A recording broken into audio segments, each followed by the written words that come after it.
그 다음에 고속터미널 옆에 지금 인테리어 중인데 곧 갤러리라든지 이런 화실 이런 쪽에 그쪽에 이제 오픈을 다음 달에 하시게 됩니다.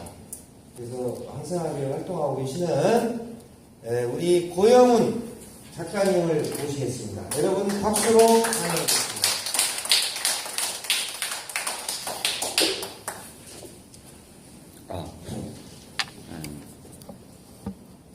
제 강의는 유튜브에서 다시 복습이 가능하고 지금 녹화 중이고요. 제가 작년에 여기서 했던 거를 제가 다시 한번 복습을 하려고 찾아보려고 했는데 저도 제 걸 잘 못 찾겠더라고요. 하도 많이 올려가지고 지금 막 영상이 1300개 정도가 되니까 제가 강의한 게 제가 제 걸 잘 못 찾는 그래서 못 찾고 결국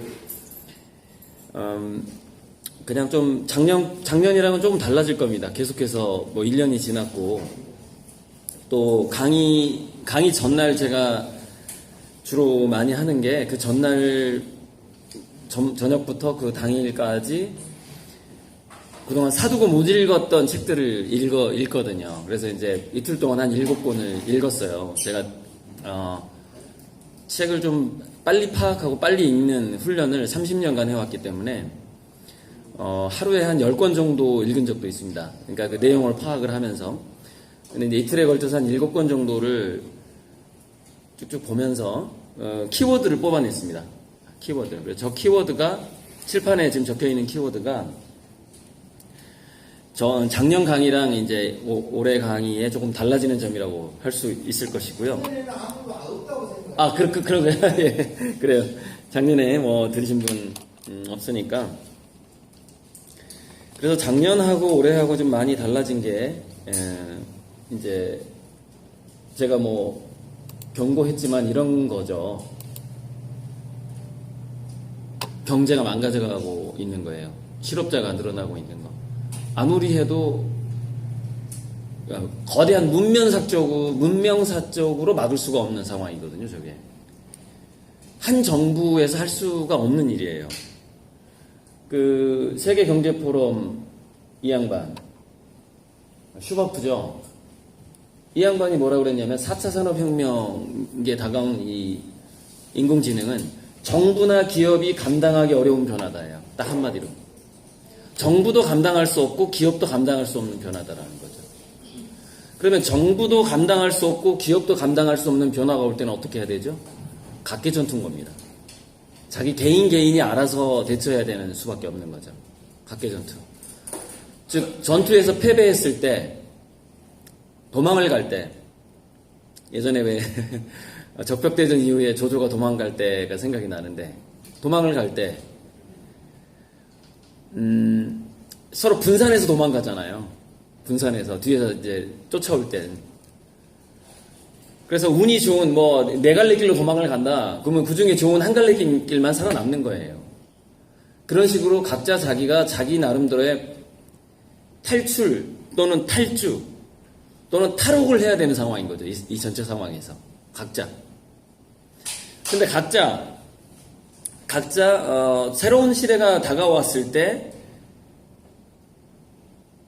예를 들어 쓰나미가 만약에 온다고 쳤을 때 쓰나미가 인도네시아급이냐, 저번에 인도네시아에서 한번 왔던 쓰나미 그게 좀 작았어요. 일본급이죠. 일본의 후쿠시마 원전을 폭파했던 쓰나미의 크기는 인도네시아 거보다 높이가 한 두세 배, 그 힘은 한 10배 정도로 됐다고 보시면 돼요. 10배 정도. 배라든가 이런 거 막 지붕 위에 올려버리고 이 정도. 물론 인도네시아도 꽤 크긴 했지만 쓰나미나 지진 같은 거는 이제 그 규모가 100배 단위가 그래요. 그러니까 리터 규모 6하고 7 이게 100배 단위예요. 파워가. 우리가 흔히 신문에서 볼 때는 6.5 지진이 있었다, 뭐 4가 있었다, 지진 5가 있었다 이렇게 하기 때문에 숫자로만 보니까 그게 그 숫자 하나의 차이로 느껴지거든요. 근데 그 지진 연구자들이 그것을 4에서 5로 뛰어넘을 때 그거를 100배의 그 지진의 강도를 1단계씩 올린 겁니다. 그러니까 지진 4보다 지지 6은 10,000배가 강한 거예요, 힘이. 그 파괴력이. 예. 아무튼 그런 식으로 돼 있는데, 자, 뭐 또는 뭐냐면 쓰나미로 예를 들자면은 쓰나미가 뭐 이렇게 굉장히 멀리서 바닷속에서 지진이 났을 경우에는 해안가까지 오는데 2~3시간 걸리는 쓰나미도 있어요. 내가 피할 수 있는 시간이 2~3시간이 있는 거죠. 그때 일본 쓰나미 때 우리가 TV에 중계된 걸 그대로 봤는데 그때 피할 수 있는 시간이 1시간밖에 안 됐습니다. 그때 그 쓰나미가 터진 데서 일본 해안가까지 딱 1시간밖에 안 남았었어요. 근데 그때 그 쓰나미에 몰려서 자기도 죽고 자동차도 망가진 사람들이 어떻게 했냐? 차를 타고 도로를 달리다가 그 쓰나미를 맞이한 거, 그 영상 우리 그대로 봤거든요. 이렇게 생각하는 겁니다. 1시간이면은 고지대로 갈 수 있다라고 생각을 했거나 또는 쓰나미의 강도를 예측을 못한 겁니다. 예전 같았으면은 내가 자동차 타고 내륙 쪽으로 조금 달리면 쓰나미가 오다가 이렇게 물이 퍼지니까 높이가 줄어들면서 겨우 자동차 바퀴 정도 지나가는 물처럼 낮아지겠지라고 생각을 한 거예요. 그리고서 차를 타고 도로를 달린 거죠. 근데 자동차 전체를 덮쳐버린 거예요. 왜? 예전 거보다 쓰나미가 컸거든요. 옛날에 예전에 자기가 직접, 나이 든 사람은 자기가 직접 경험했거나 또는 자기 부모님께 들었던 쓰나미의 규모가 아니었던 거죠. 인도네시아 쓰나미 때요. 저는 그 쓰나미 영상을 보면서, 영화에 보면은 태풍이 불 때 어떤 섬 같은 데서 태풍이 부는데 안전한 곳으로 자기가 피할 수 없어요. 그러면 그때 현명한 사람이 맨 처음에 하는 사람이 있습니다. 나무에다가 식농풀 같은 걸로 자기 몸을 묶어요. 왜냐면은 바람이 계속 부는데 팔로 나무를 잡고 있으려면 그 견딜 수 있는 게 20분밖에 안 됩니다. 파도에 휩쓸려가 버리는 거죠. 자기가 힘이 빠질 걸 예상을 해야 되는 겁니다. 힘이 빠질 걸. 태풍은 보통 1시간 동안 부니까 지나갈 거니까, 그죠? 그럼 자기가 자기 팔 힘으로 버틸 수 있는 힘은 20~30분밖에 안 돼. 건강한 남자일 경우에, 그죠? 힘이 없으면 그냥 2~3분 만에 날아가 버리는 거죠. 그럼 어떻게 해야 돼요? 끈의 도움을 받아야 돼요. 끈의 도움. 묶어야죠. 인도네시아 끝보다 약간 더 작은 쓰나미 같은 경우에는 나무에다 자기 몸을 묶기만 해도 살아남습니다. 바다에 휩쓸려가지 않거든요. 근데 인도네시아 급은 사실 그보다 더 컸어요. 나무에 몸을 묶는다고 살아남는 정도가 아니었고요. 왜냐면 수면의 높이 자체가 거의 이렇게 코까지 와버렸을 정도였으니까. 그러면 인도네시아나 그 일본 쓰나미 같은 경우에 누가 살아남았냐면은 차 타고 도망간 사람 죽었어요. 튼튼한 고층 빌딩으로 올라간 사람 살았습니다. 예. 가까이에 있는 예를 들어서 철근 콘크리트 구조 정도 나무로 지은 집이라는 안 되고 그런데 한 3층만 올라가도 사는 거예요. 2층까지 물이 덮쳤으니까. 그러니까 제가 강의하는 건 뭐냐면은 앞으로 다가오는 쓰나미라는 것은 어떤 쓰나미인가를 일단은 제가 파악하는 한도 내에서 전달을 해주고 어떤 방식으로 피하는 것이 좋을 것인가를 얘기하는 강의인 거예요. 그런데 그거는 왜 제가 그 미래학에다가 제 책에다가 인공지능과 미래 인문학이라는 거를 그 제목을 그렇게 정했느냐? 이 인공지능과 미래 인문학이라는 제목이 너무 좋아서 제 책이 제목이 보통 책 제목이 너무 좋으면은 그 다음에 어떤 식의 일이 일어나냐면은요. 책 제목을 똑같이 씁니다. 그래서 이 책 제목을 그 교보 같은 데 쳐보면 책이 2권이 떠요. 같은 제목이. 근데 뭐가 다르냐? 부제하고 꾸민말이 달라요. 그래서 이 책 제목이라는 게 그 상표 등록, 그러니까 상표 등록을 명확하게 하지 않았으면은 이게 저작권 침해가 안 돼요. 좋은 그 책 제목 중, 그러니까 긴 문장을 누가 똑같이 따라하잖아요. 그러면은 내가 그 판매금지 소송을 할 수가 있는데, 인공지능과 미래인문학 이 정도는 누가 똑같이 제목을 정해도 제가 판금 소송을 할 수가 없어요. 왜? 그 수식어가 다르니까. 다른 걸로 인정이 되는 거죠. 제목을 너무 잘 지어가지고 이 4차 산업혁명과 관련된 교수들이 한 7명인가 9명이서 모여서 논문을 모아서 쓴 책 제목을 제 책 제목하고 똑같이 지은 거예요. 한 2년 후에 나온 건데.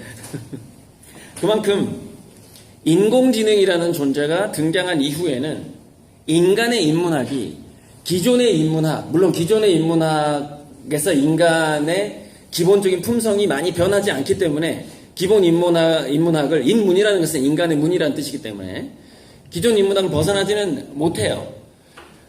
그러나 제가 제시하는 미래 인문학의 관점은 뭐냐면은 우리가 걸어가는 방향을, 그것을 10시 방향으로 내 걸어가는 길을 바꿔야 될지, 9시 방향으로 바꿔야 될지, 또는 거의 180도 6시 방향으로 내가 다시 유턴을 해야 될지, 그런 어떤 미래 인문학의 어떤 특정한 방향이 상당히 많이 달라진다라는 것. 그런 의미에서 미래 인문학이라고 제목을 붙여본 겁니다. 지금까지의 인문학은 아니라는 것이죠. 미래 인문학이다. 이렇게 제목을 붙이고서 쭉 이제 책을 쓰면서 또 이렇게 그동안 공부했던 것들을 종합을 해봤는데, 미래 인문학에서 첫 번째 키워드는 호모 루덴스가 나왔어요. 호모 루덴스, 저기 칠판에 적어놓은. 왜 호모 루덴스가 나오나 봤더니, 이제 미래학자들이 이렇게 실업률 도표를 UN 미래 보고서라든가 이런 데 가면은 이런 도표들이 많이 나오는데, 이렇게 월급이 종말할 것이라고 얘기를 하는 거죠. 프리랜서의 시대가 온다, 이런 책도 있고요. 그러니까 월급을 받는 거의 모든 직종이 점차적으로 사라지는 것이죠, 이렇게 일자리가. 그러면 이 월급을 받는 일자리가 사라질 때 그 돈들이, 월급쟁이에게 가던 돈들이 어디로 가나 관찰을 해본 거예요. 쭉 관찰을 해봤더니 잘 노는 놈들한테 가더라는 겁니다, 돈이. 자, 여러분, 2018년에 유튜브에서 가장 많이 돈을 번 사람이 250억으로 나오더라고요. 한국 사람 중에서. 2018년 동안 250억을 벌었는데, 뭐 하는 사람인가 조사를 해보니까 장난감을 가지고 노는 7살짜리 애였어요. 여러분, 7살짜리 애가 250억을 벌었다라는 걸 상상할 수 있으시겠어요? 어떻게 벌죠? 대학도 안 나오는데. 그냥 장난감 가지고 노는 거 촬영해서 올렸을 뿐인데 250억을 벌었어요. 월급이 줄어드는 자리에 전반적인 경향성을 봤더니 잘 노는 사람한테 돈이 다 가더라는 겁니다. 이게 거대한 경향성입니다. 호모 루덴스예요. 그러면은, 자, 식당이 됐든 뭐가 됐든, 자영업이 됐든, 뭐 렌트카 사업을 하든 뭐든 간에, 뭐 택시기사를 하든 뭐든 간에, 자기 일에 호모 루덴스적인 요소를 가미하지 않는다면 그냥 망한다고 보시면 되는 겁니다. 그냥 망하는 거예요.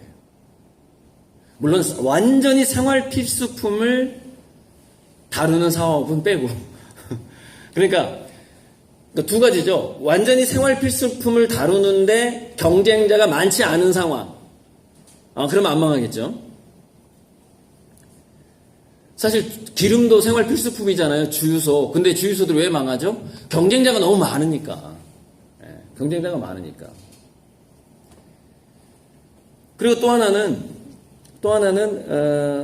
대체될 수 없는 뭐 특허를 가지고 있다거나 그런 거. 그러니까 특허로 내가 보호를 받고 있다거나, 또는 예술가나 이 작가들처럼 저작권 보호를 받고 있다거나 하는 것. 자기만의 것으로 인정받는 것. 뭐 따라한다 하더라도 뭐 표절 정도는 할 수 있겠지만은 뭐 크게 따라 하면은 여러분 그 특허 침해할 때 그 소송 어떻게 하는 줄 아세요? 특허 침해를 할 때는요. 특허 침해한 걸 인지합니다. 인지 그냥. 인지만 해요. 기업에서. 그래서 언제 그 사람을 건드리느냐? 소송을 걸어서 소송비에 그래도 한 두세 배 정도를 내가 그 사람한테 뺏어올 수 있을 정도로 그 사람이 돈을 벌 때 건드립니다.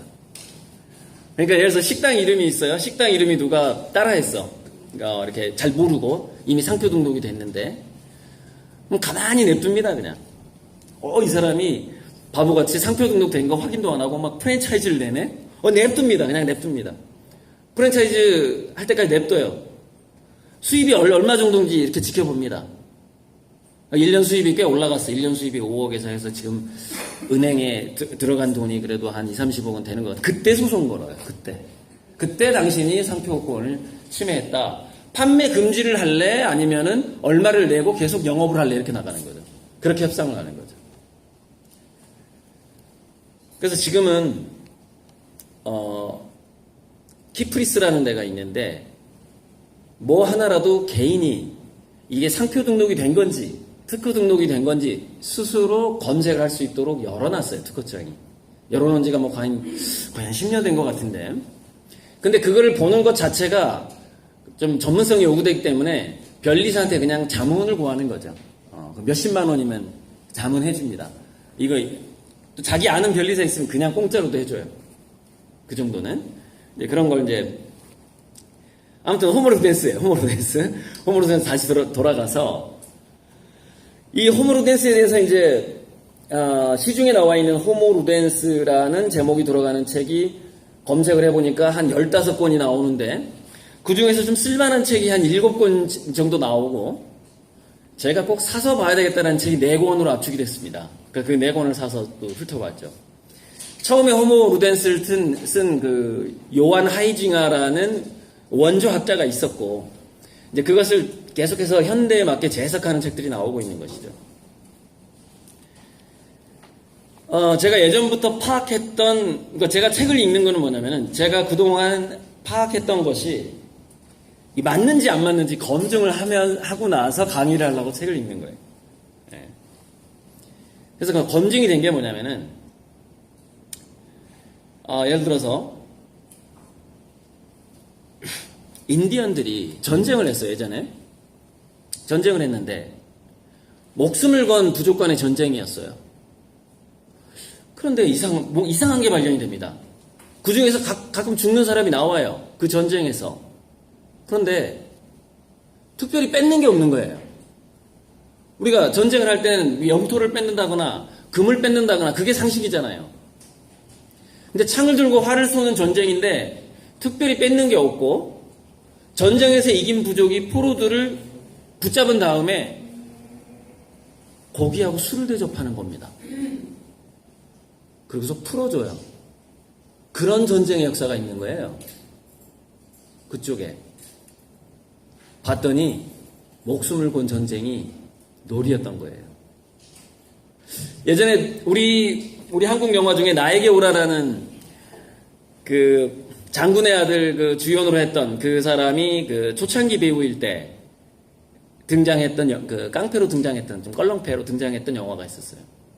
저는 어렸을 때 그 전통이 생각나는데 보름날 연마을 청년들하고 전투를 하는 풍습이 있었습니다. 그때는 주로 어떻게 전투를 했냐면, 그러니까 어린애들은 이렇게 쥐불놀이를 했어요. 저는 그때 쥐불놀이를 하던 나이였죠. 초등학교 5학년 때 그 시골을 벗어났기 때문에. 저는 쥐불놀이를 했고, 중학생부터는 어떤 놀이를 했냐면은, 돌을 던지고 하는 그런 어떤 전투 행위를 했어요, 그때. 그 나에게 오라라는 영화에 그 우리 풍습이 그대로 나옵니다. 굉장히 심각하게 전투를 했어요. 그래서 그 나에게 오라는 영화에서 그냥 연마을 청년들과의 전투인데 한 명이 죽어요. 물론 의도적으로 자기가 마음에 안 드는 애를 죽입니다, 거기서. 상당히 중상까지 갑니다. 그냥 옆집, 지금 뭐 있을 수 없는 일이죠. 근데 이런 게요, 우리 시골 마을에도 이런 전통이 있었어요. 1년에 한 번쯤. 싸움을 놀이로 하는 전통이 있었다는 겁니다. 자, 대다수의 인류학자들이 이런 표현을 해요. 책에서. 원시부족 사회에서, 그러니까 농경사회가 시작하기 전에, 일다운 일을 하는 사람은, 이렇게 들판에 나가서 맹수의 위협을 피해서 사슴이나 먹을 고기를 잡아오는, 부족민들이었다. 그 부족민들이 예를 들어서 200명 정도에서 서너 명 이렇게 4-5명 팀을 이뤄서 사슴 한 마리를 잡아오면 그걸로 한 달 동안 먹고 이러는 거예요. 염장을 하든지 해서. 그래서 인간은 행복도가 줄어들었다. 옛날에는 100명 중에 2-3%만 일을 했는데, 지금은 우리나라 같은 경우에 글쎄 한 7-80% 일을 하나요? 실업률이 많이 올라갔죠. 일을 이렇게 많이 하지 않냐? 이런 식의 표현을 가끔 책에서 봅니다. 근데 그것을 보고 이제 저는 그게 아니라는 걸 직감을 했죠. 직감을 하고 다른 책을 보니까 어떤 얘기가 나오냐면은, 자, 여러분, 일이라는 거는요, 여러분, 일이라는 것과 놀이라는 걸 한번 생각해 보세요. 자, 인디언 같은 경우에는 전투를 놀이로 한 적도 있었어요. 그리고 지금 저기 아프리카에 가면은요, 아프리카에 이제 돈이 좀 가난하니까 이렇게 유럽이나 미국 선진국 사냥을 취미로 하는 사람들이 있어요. 그럼 거기서 비교적 많은 동물들, 물소라든가 기린이라든가 이런 평원에 동물 사냥권을 팝니다. 그러니까 내가 기린 한 마리를 잡을 수 있는 권리를 사요. 그 사냥을 취미로 하는 사람들이. 근데 실제로 사자가 있는 데 가서 기린을 잡는 거예요. 옛날에 그 원시부족 사회에서 사냥하던 그런 비교가 되는 건데, 그게 얼마에 파나 봤더니 그 동물에 따라서 5천만 원에서 1억에 팝니다. 자, 그런데 이 사람이 기린을 잡아서 그걸 먹으려고 잡는 게 아니에요. 그 사람이 남기고 오는 건 뭔지 아세요? 기린 누워있는 거에서 인증샷 찍고 오는 겁니다. 인증샷 한 번 찍는데 7천만 원, 8천만 원을 내고 아프리카 여행을 갔다 오는, 사냥하는 취미생활을 하고 오는 거예요. 지금 그러고 있어요, 현재 인간이. 그런 인간들이 있어요, 지금.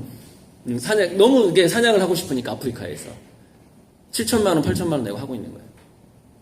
근데 옛날에 원시부족 사회에서 그 사슴을 잡으러 가던 사냥꾼들이 대부분 자기가 가겠다고 경쟁이 붙습니다.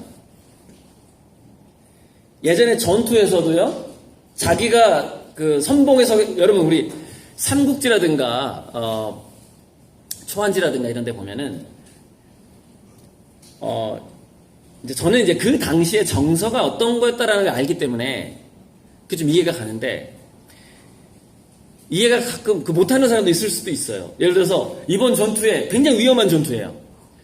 선봉장으로 누가 나가려면 막 서로 경쟁하는 거야. 사실 수색 때 선봉장은요, 가면 거의 죽어요. 확률이 높습니다. 죽을 확률이. 먼저 그 어떤 망을 적들이 이미 포진되어 있는 걸 뚫어야 되기 때문에, 선봉장이든 또는 보세요. 퇴각할 때 왕이 안전하게 퇴각하도록 뒤에서 싸우는 장군이 또 한 명 있어요. 오는 그 장군도 죽을 확률이 굉장히 높습니다. 근데 막 자원을 해요. 그게 물론 어떤 충성심도 있었겠지만요, 예전에는 그게 어떤 삶과 죽음의 가치관이라든가 이런 것들이 아무튼 요즘하고 좀 달라요. 요즘 전투하고 달라요. 그래서 그것을 굉장히 명예롭게 여겼고 용기가 굉장히 충만했고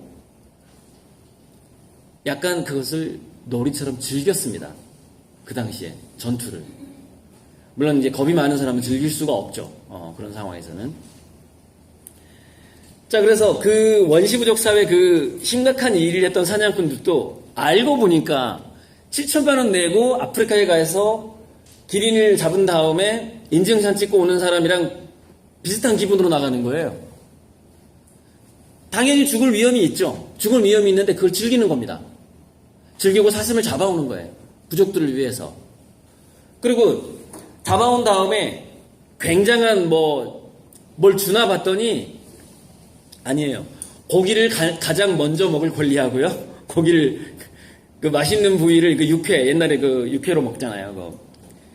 예를 들어서 지금 에스키모 같은 경우에는 이렇게 일각고래라든가 고래를 맨 처음에 잡으면 그 고래를 잡는데 가장 많은 기여를 한 사람이 가장 먼저 그 고래의 어떤 부위를 먹는데 어디를 먹냐면은 껍질에 있는 지방을 먹어요. 고래 그 지방에가 비타민이 있기 때문에 그래서 에스키모인들이 죽지 않도록 유지시켜주는 지방은 다 고래 기름에가 있습니다. 고래 그 삼겹살처럼 그 피하 지방에가 있는 거죠. 그런 것처럼 그냥 먼저 먹어요. 근데 분배는 똑같아. 고기의 양이.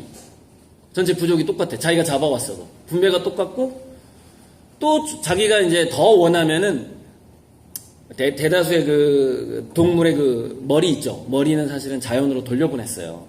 그 머리에가 영혼이 있다 그래가지고 조장이 있죠. 그러니까 들판에 버리고 새들이 쪼아먹게 있습니다. 그 머리고기 일종의 우리가 고사 지낼 때 쓰는 머리. 예. 그랬는데 특이하게 뿔을 원하는 사람이 있다 그러면 뿔을 갖는 거예요. 그 정도 명예와 그 자긍심이 우선이었죠.